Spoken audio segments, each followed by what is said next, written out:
Welcome back to my channel. ನಾನು ನಿಮ್ಮ Mangala Chetan. Usually working ಪೇರೆಂಟ್ಸ್ಗೆ ಪ್ರಿಪ್ರೇಷನ್ ಮಾಡಿಕೊಂಡ್ರೆ ಸ್ವಲ್ಪ ಈಸಿ ಆಗುತ್ತೆ. ಸೊ ಹಾಗಾಗಿ ನಾನು ಸ್ಯಾಟರ್ಡೆ, ಸಂಡೇ ಹಾಗೆ ಮಂಡೇ 3 ದಿನದ ವ್ಲಾಗನ್ನು ಒಟ್ಟಿಗೆ ಅಪ್ಲೋಡ್ ಮಾಡ್ತಾ ಇದ್ದೀನಿ.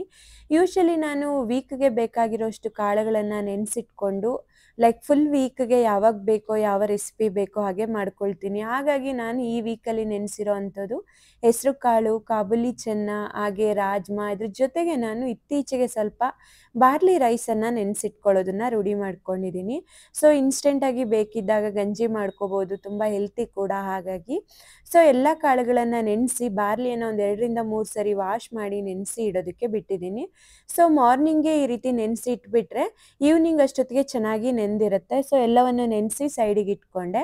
ಸೊ ಬಾರ್ಲಿ ರೈಸನ್ನು ಈ ರೀತಿ ನೆನೆಸಿಟ್ಕೊಂಡಾಗ ಗಂಜಿ ಆಗಲಿ ಮೊಸರನ್ನ ಥರ ಆಗಲಿ ಮಾಡ್ಕೋಬೋದು. ಸೊ ಈವ್ನಿಂಗ್ ನೋಡಿ ಎಷ್ಟು ಚೆನ್ನಾಗಿ ನೆಂದಿರುತ್ತೆ. ಸೊ ನಾನು ವಿಡಿಯೋ ಕಟ್ ಮಾಡಬಾರ್ದು ಅಂದ್ಬಿಟ್ಟು ಆ ವಿಡಿಯೋನ ಹಂಗೆ ಕಂಟಿನ್ಯೂಷನ್ ಹಾಕಿದ್ದೀನಿ. ನೋಡಿ ಬಾರ್ಲಿ ಕೂಡ ನೆಂದಿದೆ. ಅದ್ರ ಜೊತೆಗೆ ನಾನು ನೆನೆಸಿಟ್ಟಂಥ ಕಾಬುಲಿ ಚೆನ್ನ ಹಾಗೆ ಹೆಸರು ಕಾಳು ಎಲ್ಲ ಕೂಡ ತುಂಬ ಅಂದರೆ ತುಂಬ ಚೆನ್ನಾಗಿ ನೆಂದಿದೆ.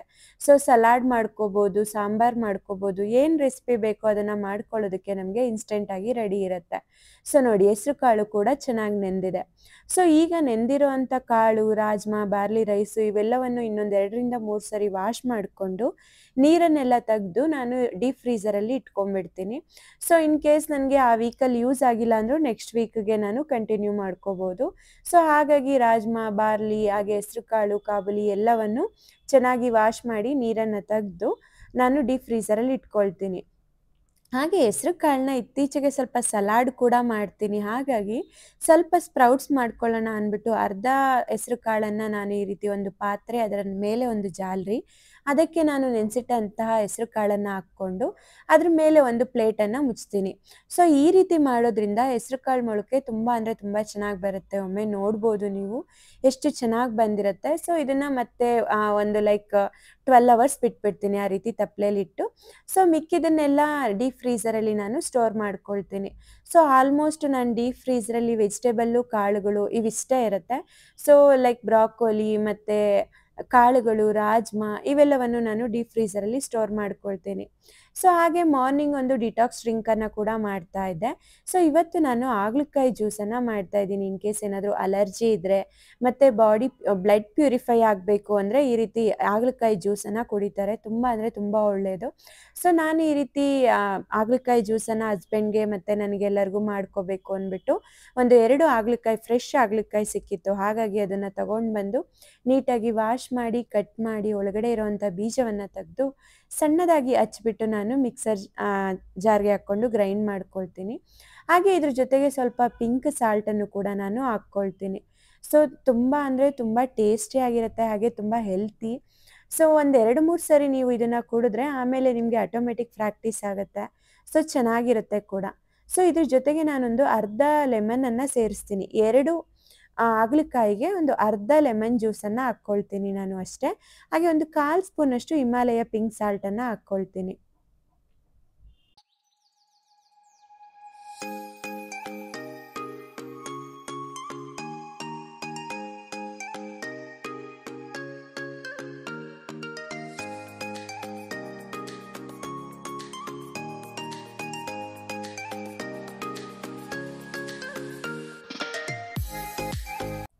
ನೋಡಿ ನಾನು ಗ್ರೈಂಡ್ ಮಾಡಿದಂತಹ ಹಾಗಲಕಾಯಿ ಜ್ಯೂಸನ್ನು ಈ ರೀತಿ ಸ್ಟ್ರೈನ್ ಕೂಡ ಮಾಡಿಕೊಂಡು ಇದನ್ನು ಒಂದು ಗ್ಲಾಸ್ಗೆ ಹಾಕ್ಕೊಂಡು ನಾನು ಇದನ್ನು ಡೈಲ್ಯೂಟ್ ಮಾಡ್ಕೊಳ್ತೀನಿ. Usually per day maximum 10 to 15 ml ನೀವು ಕನ್ಸ್ಯೂಮ್ ಮಾಡಬೇಕು. ಸೊ ಹಾಗಾಗಿ ನಾನು ಸ್ವಲ್ಪ ಹಾಗಲಕಾಯಿ ಜ್ಯೂಸು ಅದ್ರ ಜೊತೆಗೆ ವಾಟರನ್ನು ಹಾಕಿ ಡೈಲ್ಯೂಟ್ ಮಾಡ್ಕೊಳ್ತಾ ಇದ್ದೀನಿ. ಸೊ ಇದನ್ನು ಹಸ್ಬೆಂಡ್ ಹಾಗೆ ನಾನು ಕುಡಿತೀವಿ. ಹಾಗೆ ಉಳಿದಿದ್ದಂಥ ಹಾಗಲಕಾಯಿ ಜ್ಯೂಸನ್ನು ಈ ರೀತಿ ಸಿಲಿಕಾನ್ ಐಸ್ ಟ್ರೇಗೆ ಹಾಕಿ ಐಸ್ ಕ್ಯೂಬ್ ಥರ ಮಾಡಿ ಇಟ್ಕೊಳ್ತೀನಿ. ಸೊ ಆಗ ಇನ್ಸ್ಟೆಂಟಾಗಿ ಯಾವ ಜ್ಯೂಸ್ ಬೇಕೋ ಅದನ್ನು ನಾವು ಮಾಡ್ಕೋಬೋದು. ಸ್ಪೆಷಲಿ ಹಾಗಲಕಾಯಿ ಜ್ಯೂಸನ್ನು ಆಲ್ಮೋಸ್ಟ್ ಆಲ್ಟರ್ನೇಟಿವ್ ಡೇಸ್ ಕುಡಿಯೋದು ತುಂಬ ಒಳ್ಳೆಯದು. ಹಾಗಾಗಿ ನಾನು ಈ ರೀತಿ ಒಂದು ಕಂಟೈನರ್ಗೆ ಟ್ರಾನ್ಸ್ಫರ್ ಮಾಡ್ಕೊಳ್ತಾ ಇದ್ದೀನಿ. ಸ್ಪೆಷಲಿ ಈ ರೀತಿ ಸಿಲಿಕಾನ್ ಕಂಟೈನರ್ಗೆ ಹಾಕಿ ಕ್ಯೂಬ್ ಮಾಡಿ ಇಟ್ಕೊಂಡಾಗ ಇನ್ಸ್ಟೆಂಟಾಗಿ ಯಾವಾಗ ಬೇಕೋ ಆಗ ನಾವು ಇದನ್ನು ಯೂಸ್ ಮಾಡ್ಕೋಬೋದು. ಮತ್ತು ಇದಕ್ಕೆ ಲೈಕ್ ಐಸ್ ಕ್ಯೂಬ್ ಆಗೋದಕ್ಕೆ ಆಲ್ಮೋಸ್ಟ್ ಒಂದು 12 ಅವರ್ ಆದರೆ ಸಾಕು. ಸೊ ನಾನು ಮಾರ್ನಿಂಗ್ ಇಟ್ಟಿದ್ದೆ, ನೆಕ್ಸ್ಟ್ ಡೇ ಮಾರ್ನಿಂಗ್ ತೆಗೆದಿದ್ದು ಆಲ್ಮೋಸ್ಟ್ 24 ಅವರ್ಸ್ಗೆ ತುಂಬ ಚೆನ್ನಾಗಿ ಕ್ಯೂಬ್ ಆಗಿತ್ತು. ಸೊ ಇದನ್ನ ಈ ರೀತಿ ಒಂದು ಟ್ರೇಗೆ ಇಟ್ಬಿಟ್ಟು ನಾನು ಡೀಪ್ ಫ್ರೀಸರಲ್ಲಿ ಹಾಗೆ ಓಪನ್ ಆಗೇ ಬಿಟ್ಟಿದ್ದೆ.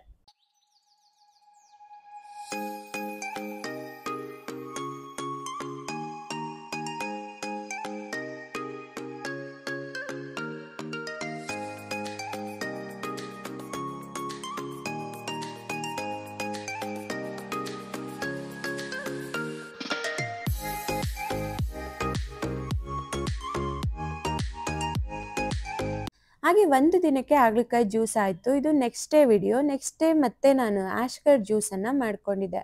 ಸೊ ಇದು ಕೂಡ ಬಾಡಿ ಬ್ಲಡ್ಡನ್ನು ಪ್ಯೂರಿಫೈ ಮಾಡುತ್ತೆ, ಡಿಟಾಕ್ಸಿಫೈ ಮಾಡುತ್ತೆ, ಲಿವರ್ನ ಕ್ಲೀನ್ಸ್ ಮಾಡುತ್ತೆ.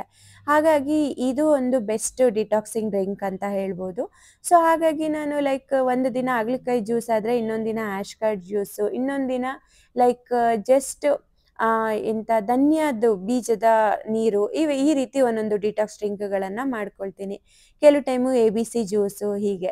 ಸೊ ನಾನಿವತ್ತು ಆಶ್ಗರ್ ಜ್ಯೂಸನ್ನು ಮಾಡ್ಕೊಳ್ತಾ ಇದ್ದೀನಿ. ಅದಕ್ಕೆ ಈ ರೀತಿ ಸಿಪ್ಪೆಯನ್ನೆಲ್ಲ ನೀಟಾಗಿ ಸಪ್ರೇಟ್ ಮಾಡಿಕೊಂಡು ಇವತ್ತು ಆ್ಯಕ್ಚುಲಿ ನಾನು ಜೀರಾ ವಾಟರ್ ಕುಡಿದೆ, ಹಾಗೆ ಹಸ್ಬೆಂಡ್ಗೆ ಆಶ್ಗರ್ ಜ್ಯೂಸನ್ನು ಮಾಡಿಕೊಂಡೆ. ಹಾಗಾಗಿ ಒಬ್ರಿಗೆ ಬೇಕಾಗಿರೋಷ್ಟು ಆಶ್ಗರ್ಡನ್ನು ಹಾಕ್ಕೊಂಡು ಗ್ರೈಂಡ್ ಮಾಡಿಕೊಂಡು ಸ್ಟ್ರೈನ್ ಮಾಡಿಕೊಂಡ್ರೆ ಆಯಿತು. ಇದಕ್ಕೆ ನಾವೇನು ಎಕ್ಸ್ಟ್ರಾ ಇಂಗ್ರೀಡಿಯೆಂಟ್ ಹಾಕೋದೇನೇನು ಬೇಡ. ಸೊ ಜಸ್ಟ್ ಆಶ್ಗರ್ಡನ್ನು ಗ್ರೈಂಡ್ ಮಾಡಿಕೊಂಡು ಇದಕ್ಕೆ ಸ್ವಲ್ಪ ಹಿಮಾಲಯ ಪಿಂಕ್ ಸಾಲ್ಟ್ ಹಾಕ್ಕೊಂಡ್ರೆ ಸಾಕು. ಈ ಇನ್ಸ್ಟೆಂಟಾಗಿ ಡಿಟಾಕ್ಸಿಫೈ ಡ್ರಿಂಕ್ ರೆಡಿ ಆಗಿರುತ್ತೆ ಮತ್ತು ತುಂಬ ಚೆನ್ನಾಗಿರುತ್ತೆ ಆ್ಯಕ್ಚುಲಿ. ಸೊ ಹೆಲ್ತಿ ವರ್ಷನ್ನು ಒಮ್ಮೆ ಟ್ರೈ ಮಾಡಿ ನೋಡಿ.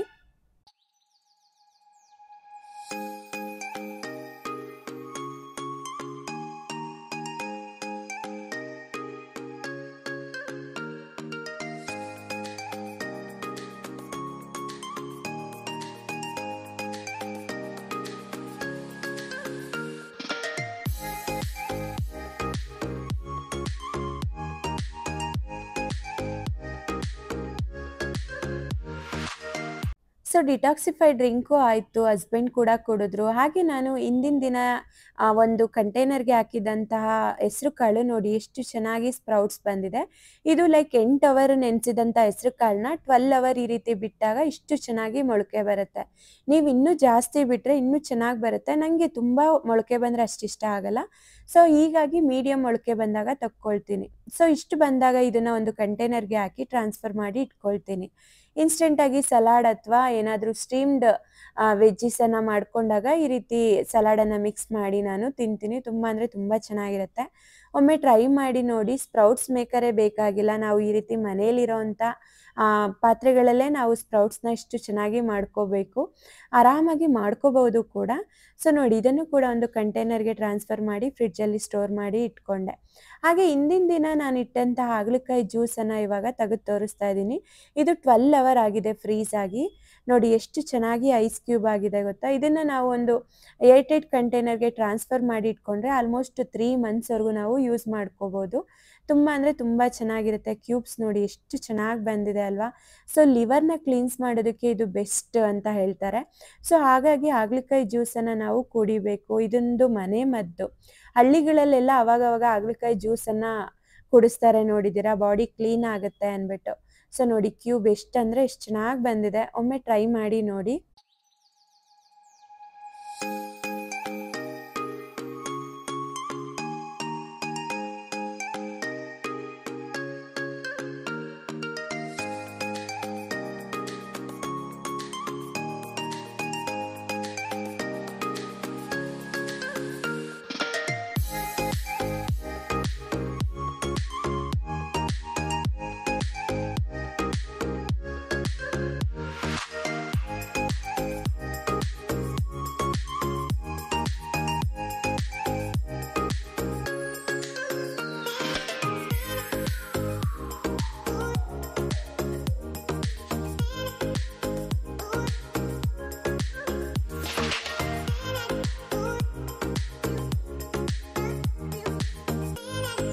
ನೋಡಿ ಕ್ಯೂಬ್ಸನ್ನು ಒಂದು ಗ್ಲಾಸ್ ಕಂಟೈನರ್ಗೆ ಟ್ರಾನ್ಸ್ಫರ್ ಮಾಡಿ ಡೀಪ್ ಫ್ರೀಸರಲ್ಲಿ ಇಟ್ಕೊಳ್ತೀನಿ. ಹಾಗೆ ಇನ್ಸ್ಟೆಂಟಾಗಿ ಬೇಕಾಗಿದ್ದಾಗ ಒಂದು 2 ರಿಂದ 3 ಕ್ಯೂಬ್ಗಳನ್ನು ಹಾಕ್ಕೊಂಡು ಇದಕ್ಕೆ ಸ್ವಲ್ಪ ವಾರ್ಮ್ ವಾಟರನ್ನು ಹಾಕ್ಕೊಂಡ್ರೆ ಇನ್ಸ್ಟೆಂಟಾಗಿ ಕರಗೋಗುತ್ತೆ.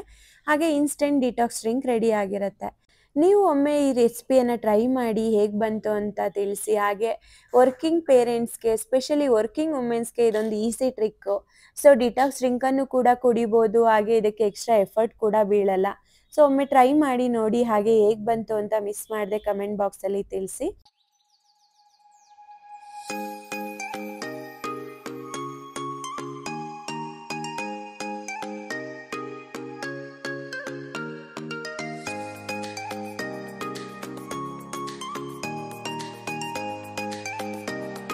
ಸೊ ನಾನಿವಾಗ ಬಾರ್ಲಿಯನ್ನು ನೆನೆಸಿ ಡೀಪ್ ಫ್ರೀಸರಲ್ಲಿ ಇಟ್ಕೊಂಡಿದ್ನಲ್ಲ, ಬ್ರೇಕ್‌ಫಾಸ್ಟ್‌ಗೆ ಬಾರ್ಲಿ ಗಂಜಿಯನ್ನು ಮಾಡೋಣ ಅಂದ್ಬಿಟ್ಟು ಒಂದು ಪಾತ್ರೆಗೆ 6 ಕಪ್ಪಷ್ಟು ನೀರನ್ನು ಹಾಕಿ ನೆನೆಸಿರೋಂಥ 2 ಕಪ್ಪಷ್ಟು ಬಾರ್ಲಿ ರೈಸನ್ನು ಹಾಕ್ಕೊಳ್ತಾ ಇದ್ದೀನಿ. ಇದಕ್ಕೆ ಸ್ವಲ್ಪ ಸಾಲ್ಟನ್ನು ಹಾಕ್ಕೊಂಡು ಸುಮಾರು ಒಂದು 20 ನಿಮಿಷ ಬೇಯಿಸಬೇಕು.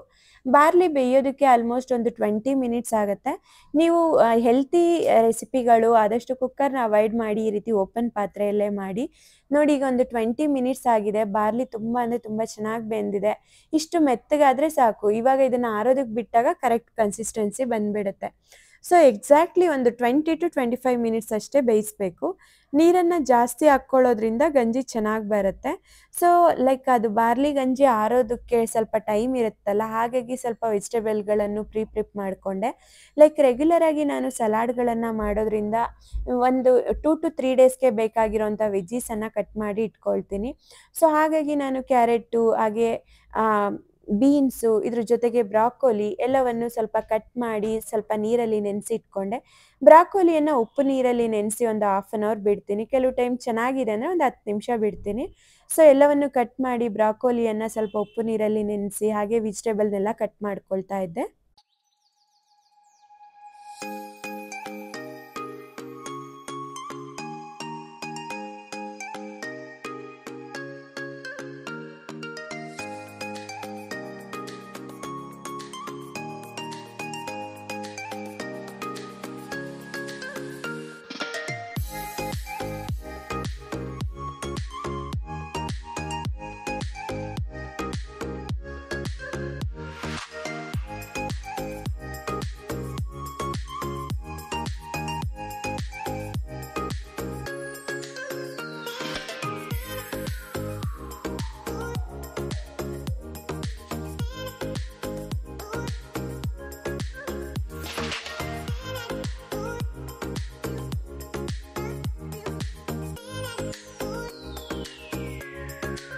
ಸೊ ನೋಡಿ, ಒಂದು ಕಂಟೈನರ್ಗೆ ನಾನು ಕ್ಯಾರೆಟು, ಬೀನ್ಸು, ಬ್ರಾಕೋಲಿಯನ್ನು ಹಾಕ್ಕೊಂಡು ಇಟ್ಕೊಳ್ತಾ ಇದ್ದೀನಿ. ಸೊ ಇನ್ಸ್ಟೆಂಟಾಗಿ ಏನಾದರೂ ಸಲಾಡ್ ಮಾಡ್ತೀವಿ ಅಂದರೆ ಡೈರೆಕ್ಟ್ ಪಾತ್ರೆಗೆ ಹಾಕ್ಕೊಂಡು 5 ನಿಮಿಷ ಬೇಯಿಸ್ಕೊಂಡ್ರೆ ಆಗೋಯ್ತು.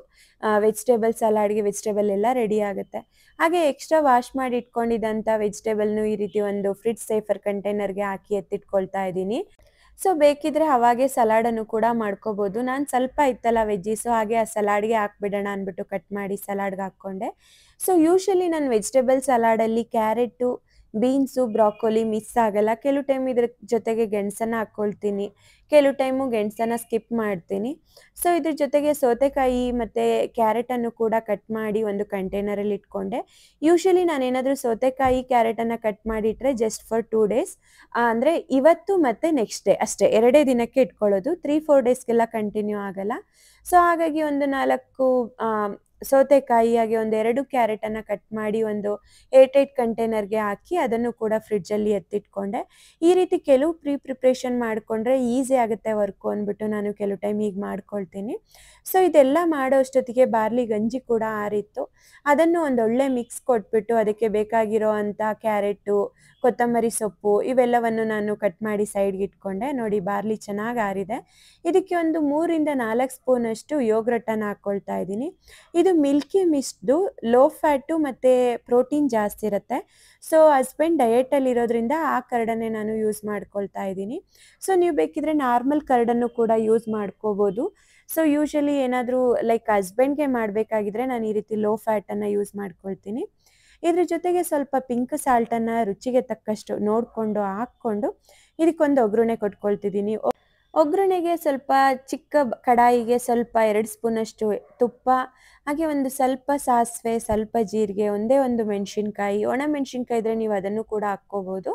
ಹಾಗೆ ಸ್ವಲ್ಪ ಕರಿಬೇವನ್ನು ಹಾಕ್ಕೊಂಡು ಒಂದೊಳ್ಳೆ ಮಿಕ್ಸ್ ಕೊಟ್ಟು ನೀವು ಬೇಯಿಸಿರೋ ಅಂಥ ಬಾರ್ಲಿ ರೈಸ್ಗೆ ಹಾಕ್ಕೋಬೋದು. ಬಾರ್ಲಿ ಗಂಜಿಯನ್ನು ಡೈರೆಕ್ಟಾಗಿ ಕೂಡ ನೀವು ತಿನ್ಬೋದು. ಬಟ್ ಈ ರೀತಿ ಒಗ್ಗರಣೆ ಹಾಕ್ಕೊಂಡು ಇದಕ್ಕೆ ಕ್ಯಾರೆಟು, ಕೊತ್ತಂಬರಿ ಇವೆಲ್ಲವನ್ನು ಹಾಕ್ಕೊಂಡ್ರೆ ಒಂದು ಒಳ್ಳೆ ಟೇಸ್ಟ್ ಕೊಡುತ್ತೆ, ಮಕ್ಳಿಗೂ ಇಷ್ಟ ಆಗುತ್ತೆ ಅಂದ್ಬಿಟ್ಟು ನಾನು ಈ ರೀತಿ ಮಾಡಿದ್ದೆ. ಸೊ ಟೇಸ್ಟ್ ಅಂತೂ ತುಂಬ ಚೆನ್ನಾಗಿತ್ತು. ಸೊ ಇದಕ್ಕೆ ನಾನು ತುರಿದಿಟ್ಕೊಂಡಿರೋವಂಥ ಕ್ಯಾರೆಟು, ಸ್ವಲ್ಪ ಕೊತ್ತಂಬರಿ ಸೊಪ್ಪನ್ನು ಹಾಕ್ಕೊಂಡು ಒಂದೊಳ್ಳೆ ಮಿಕ್ಸ್ ಕೊಟ್ಟರೆ ಬಾರ್ಲಿ ಗಂಜಿ ರೆಡಿ ಆಯಿತು. ನಾನು ಸ್ವಲ್ಪ ಶುಂಠಿಯನ್ನು ಕೂಡ ಹಾಕ್ಕೊಂಡಿದ್ದೀನಿ. ಸೊ ಎಲ್ಲವನ್ನು ಮಿಕ್ಸ್ ಮಾಡಿ ಸರ್ವ್ ಮಾಡಿದೆ. ಸೊ ಈಸಿಯಾಗಿ ಹೆಲ್ತಿ ಆದಂಥ ಬ್ರೇಕ್ಫಾಸ್ಟ್ ಕೂಡ ರೆಡಿ ಆಯಿತು.